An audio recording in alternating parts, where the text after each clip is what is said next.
咁我今日咧就會用教你7個功能咧喺個三星機裏邊嘅 WhatsApp 裏邊啦。OK， 咁有幾個功能咧就要用中文版去教你啦，因為中文版同英文版嘅 WhatsApp 咧係有少少唔同嘅。咁咧我今日咧就要話俾你聽咧，而家咧就用個中文版去教你哋。但係如果你哋有興趣學啲英文版嘅 WhatsApp 有咩分別嘅話咧，我可以下一集教你哋。但係咧而家咧我哋就會用中文版咧去教你哋，因為咧尤其是中文咧嘅AI 咧係，我覺得係唔 work 嘅，所以變咗咧就呢一個咧其實係好大嘅分別㗎啦。咁啊第一樣嘢咧，我哋就講一啲簡單嘢先啦。咁啊第一樣嘢咧，我哋咧譬如話你要去一個通話嘅 chat room 裏邊嘅，如果你想揾某一啲字啦，或者某一啲嘅短信你之前用過，而你想問翻嘅話咧，你知唔知道咧？你係可以撳3點上邊啦，跟住之後咧你就可以尋找之後嘅話咧，你唔使咁樣去掃上去啦。你而家咧係可以咧揀呢個時間。咁咧我哋呢一度咧有個掣咧就係時間嘅。一撳咗入去之後嘅話咧，你會見到咧而家咧有即係俾你揀咩時間啦。我要係2025年嘅3月啦，咁我就話北約3月7號啦，或者13號啦，因為我覺得係大約呢個時間咧，嗰個通話就出現咗嘅。咁我一咁確定咗之後嘅話咧，咁佢就會跳咗去3月17號嘅時間，即係嗰個範圍。咁你咪揾翻你嗰個嘅通話咯。咁呢個咧係最好一個方式咧，去揾翻你要揾嘅嘢啦。咁啊第二樣嘢咧。喺 WhatsApp 裏邊咧，有啲人就唔係好清楚啦，就係話咧，你呢度呢個加字，咁咧就之後咧，當你有某一個人嘅電話號碼，但係呢嗰個人係新識嘅，你完全未加過佢喺你嘅電話裏邊嘅。你知唔知而家 WhatsApp 裏邊咧，你係唔使加嗰個人物啦，或者嗰個人嘅名啦，先同佢哋可以通話嘅，喺 WhatsApp 裏邊就唔使嘅。你咧係可以咧就去呢個顯微鏡啦。跟住之後咧，你會見到有一個咧，就係好多嘅一點一點啦，就好似一個電話號碼咁樣。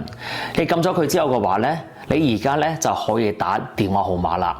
咁你打咗個電話號碼之後，我唔知啦，因為通常我而家都揾唔到一個電話號碼。咁一個電話號碼之後嘅話咧，你係可以咧即刻同佢通話噶啦。咁你就唔使話係我要加咗佢先啦，加完佢之後嘅話咧，就要儲存佢啦 ，save 咗佢啦 ，save 咗佢之後咧先可以同佢通話，唔使嘅。總之咧，你有佢電話號碼之後嘅話咧，你就係可以咧即刻同嗰個人就去通話噶啦，非常簡單，非常容易嘅。咧就教你哋點樣做貼紙啦。咁貼紙咧呢個咧就會有一個嘅其中一個功能咧，英文版同中文版咧有個分別就喺呢一度啦。英文版咧你係可以用 AI 啦，你係可以用裏邊嗰個 AI 啦，可以幫你抽咗嗰個貼紙出嚟嘅，就成為一個貼紙嘅。咁貼紙點解有咩好用咧？其實咧就係愛嚟慳位啦，你唔使 send 成幅相，你 send 個貼紙咁就搞掂啦。咁其實係 OK 嘅，幾有用嘅。咁但係咧，因為咧中文版咧唔知點解佢係冇嗰個功能咧，用 AI 去抽咗嗰個貼紙出嚟嘅。咁咧而家咧我就教你點樣做。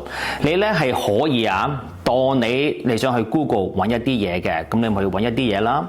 或者咧你自己可以用你自己幅相抽出嚟嘅。咁其實同一個道理嘅。當你有一幅相啦 ，OK， 當我有呢一幅相啦，好唔好？咁呢一幅相之後嘅話咧，我就用一個叫做 AI 智能啦，不過揾啲清啲啦，係啦，呢個咁樣清清地咁樣。咁咧我就揾一個咧就叫做 AI 智能嘅。咁其實你可以用咩方法可以抽呢個出嚟都冇問題嘅。我就用 AI 智能，因為最方便最簡單嘅。咁咧揀咗佢之後嘅話咧，而家咧你就撳實佢。當你自己幅相到嘅話咧，你都撳實你自己個樣。咁你就抽咗嗰個人出嚟啦，你後嗰個背景咧就冇咗嘅。咁咧就之後咧，你就即刻分享俾你自己啦，去 WhatsApp 嗰度 ，OK？ 咁去咗 WhatsApp 之後嘅話，我咪就揀一個人啦，咁我就揀我自己啦。咁咪成為呢一幅相啦。咁咪仲未做完嘅喎，而家咧你入去撳3點。跟住之後咧，你就可以建立貼圖啦，見唔見到一個貼紙啦？咁咧就之後咧就撳入去啦。咁咧而家咧佢個 AI 咧就幫你抽咗出嚟啦。咁抽咗出嚟之後嘅話咧，呢個咧就成為你個貼紙啦。咁你就想睇下你自己係咪真係拎咗呢個做咗個貼紙咧？咁咧你變咗咧就可以去翻呢個掣啦。跟住之後咧，你會見到咧個貼紙咧已經係擺咗入去你個電話裏邊啦，就係咁簡單嘅。呢一個唯一個方式咧，就係點樣可以做一個貼紙啦。咁喺第四樣嘢咧，就係分類啦 ，OK？ 當你有 hockey 啦，你見到啦，有 hockey 啦，有最愛啦，有 family 啦，有 Hong Kong 啦，咁咧你呢度咧就係可以分類嘅，你係可以撳個加字啦，跟住之後你就話job 啦，即係工作啦，係冇？咁咧就之後咧你就可以加乜人都冇問題啦，當你加任何一樣嘢都冇問題啦。咁變咗咧，而家咧你呢個嘅 job 裏邊咧就有呢一班人啦。咁你揾人嗰陣咧就唔使揾咁長嘅要係咁揀，唔使啦。全部啲嘢咧就喺個 job 裏邊咧就出現晒嘅。咁當你唔要呢一個人啦喺嗰個裏邊嘅話咧，即係呢個 job 裏邊嘅話咧，咁你喺下邊有一個叫做管理 job 啦。咁就管理 job 之後嘅話咧，你咪揀某啲人你係唔想要嘅，咁你咪 delete 佢咯。撳個 delete。OK， 或者咧撳支筆，跟住就之後你咪 delete 嗰個人咯，咁咪撳個剔字，咁咪就變咗咧，而家咧就剩翻一個人啦，就咁簡單嘅。咁你呢一度咧，其實咧你係可以揀好多嘢啦，咁啊慳你好多功夫嘅。